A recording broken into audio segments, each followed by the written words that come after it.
So the stars are out tonight, ladies and gentlemen, as the heroes of the silver screen walk down the red carpet of the Hollywood Roosevelt Hotel for the 1929 inaugural Academy Awards.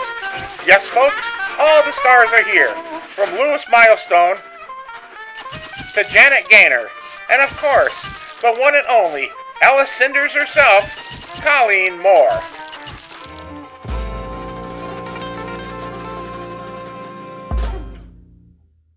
Colleen Moore was born Kathleen Morrison in Port Huron, Michigan in 1899, being the eldest child of Charles R. and Agnes Kelly Morrison. The family remained in Port Huron during the early years of Morrison's life. At first, living with her grandmother, Mary Kelly, and then at least one more of Morrison's aunts. Her father became an irrigation engineer for the city of Port Huron, providing a good enough living to create a nice middle-class environment for his family. Kathleen was educated in parochial schools and then studied at the famed Michigan Conservatory. In 1905, the family moved to Hillsdale and would remain for the next 2 years. Then, always seeming to be on the move, Colleen's family moved to Atlanta, Georgia, and then Tampa, Florida, where she spent some of her happiest years. As a child, she was fascinated with films and the queens of the day, such as Marguerite Clark and Mary Pickford, keeping a scrapbook of those and other actresses. She even kept a blank space for the day when she would be a famous star and put her picture in the spot. The next-door neighbor had a piano delivered, and the budding star charmed the delivery man into taking the wooden packing crate to her house, where she set it up as a stage. It was the beginning of her career, as she and her friends would perform plays for the other neighborhood children. By 1917, she would be on her way to becoming a star. Kathleen's uncle, Walter C. Howley, was an editor of the Chicago Tribune and had helped D.W. Griffith produce his films Birth of a Nation in 1915 and Intolerance in 1916. Knowing of his niece's acting aspirations, Howie asked Griffith to get her a start in the motion picture industry. Kathleen Morrison was on her way to the City of Angels, but when she arrived, producer D.W. Griffith felt that her name sounded too harsh and didn't match her appearance. So, under his advice, Kathleen Morrison became Colleen Moore, and as they say, the rest was history. No sooner had she arrived in Hollywood in 1917 than she found herself playing in supportive roles in 5 films, her first being The Bad Boy, released on February 18th, featuring Robert Herron and Mildred Harris, who later would become Charlie Chaplin's wife. 2 months later, it was followed with An Old-Fashioned Young Man, again starring Robert Herron. Her first starring role would come quickly in 1918, as she would play Annie in Little Orphan Annie. Colleen was on her way. The next stage in her career was with the Christie Film Company, a move that she made when she decided that she needed more comic training. With Christie, she made Her Bridal Nightmare, A Roman Scandal, and So Long Lefty. At the same time she was working on these films, she worked on The Devil's Claim. All the while, Marshall Nealon was attempting to get Moore released from her contract so she could work with him. He was successful and made Dinty with Moore, releasing near the end of 1920, followed by When Dawn Came. Colleen's career moved at a steady but unspectacular pace for 6 years. That was until she cut her long curly black hair short and had it styled into a Dutch boy bob as a role of a flapper in the 1923 film Flaming Youth, in which she played Patricia Fentress. Overnight, she became a whopping star, being the top box office draw in the United States, pulling a phenomenal sum of $12,500 a week. Everybody cut their hair like hers if they didn't want to look old-fashioned. Colleen Moore would be remembered worldwide for creating a new sensation.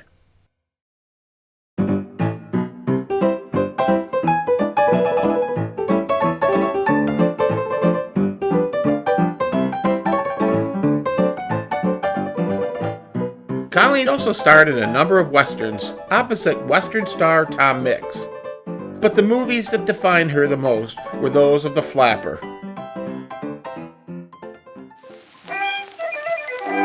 In 1927, the first talkie appeared, being Al Jolson's The Jazz Singer. This movie would be a turning point for many actors and actresses, as now they would not only have to look good on camera, but also had to be able to speak clearly with their voices matching their persona. But Moore had no issues with this, as her voice range was as charming as her looks. In 1927, Moore's hometown of Port Huron, Michigan, celebrated the alumni by having Mayor James Dunn declare May 27, 1927 as Colleen Moore Day in Port Huron. A luncheon was held at the Harrington Hotel where many area dignitaries attended. Unfortunately, the guest of honor herself was not able to attend at the last minute due to a health concern. Plans for the trip were put in jeopardy when she injured her neck during the filming of A Desert Flower. Her injury forced the production to shut down while Moore spent 6 weeks in a body cast in bed.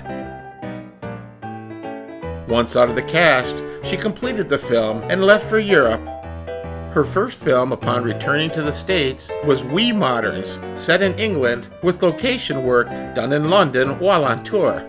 It was a comedy, essentially a retelling of Flaming Youth from an English perspective. This was followed by Irene, another musical in the style of the very popular Sally, and Alice Cinders, a straight comedy that featured the cameo appearance of comedian Harry Lawton. It Must Be Love was a romantic comedy with dramatic undertones. It was also followed by Twinkle Toes, a dramatic film that featured Moore as a young dancer in the London's Limehouse district during the previous century. Orchids and Ermie was released in 1927, filmed part in New York, which was a thinly veiled Cinderella story. In 1928, with the help of a former set designer, a dollhouse was constructed by her father, which was 9 square feet, the tallest tower being 12 feet high. The interior was designed by Harold Grieve and features miniature bearskin rugs and detailed furniture and art. Although the house contained many beautiful items, one thing it did not contain were dolls. Moore believed that she had built the house for fairies, so if you looked quickly enough, you may be able to catch one with your eye just as it's leaving the room. Moore's dollhouse has been a featured exhibit in the Museum of Science and Industry in Chicago since October 30th, 1949, where, according to the museum, it has been seen by 1.5 million people each year. Moore continued working on it and contributing artifacts until her death. Her final film role was Hester Pierney in The Scarlet Letter in 1934. She did make one final appearance in the TV miniseries Hollywood in 1980, but to her, it was her silver screen appearances that mattered the most. She published 2 books in the late 1960s, How Women Can Make Money in the Stock Market in 1969, and her autobiography, Silent Star, 1968, where Colleen Moore talked about Hollywood. She also featured prominently in Sidney K. Patrick's book, A Cast of Killers. At the height of her fame, Moore earned $12,500 a week. She was an astute investor, and her investments allowed her to remain wealthy the rest of her life. In later years, she would frequently attend film festivals and was a popular interview subject, always willing to discuss her Hollywood career. Moore was married 4 times.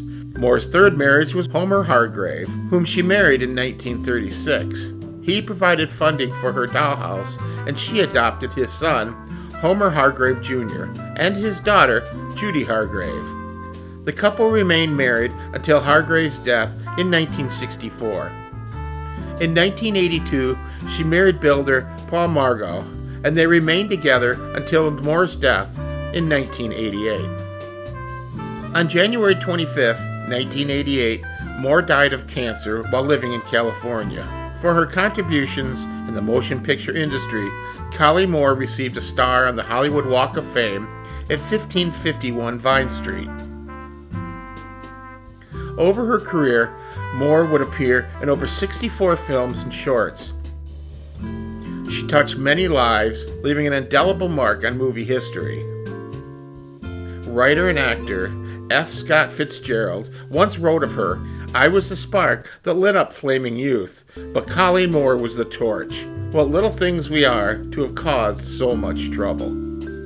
And it all started here in Port Huron, Michigan.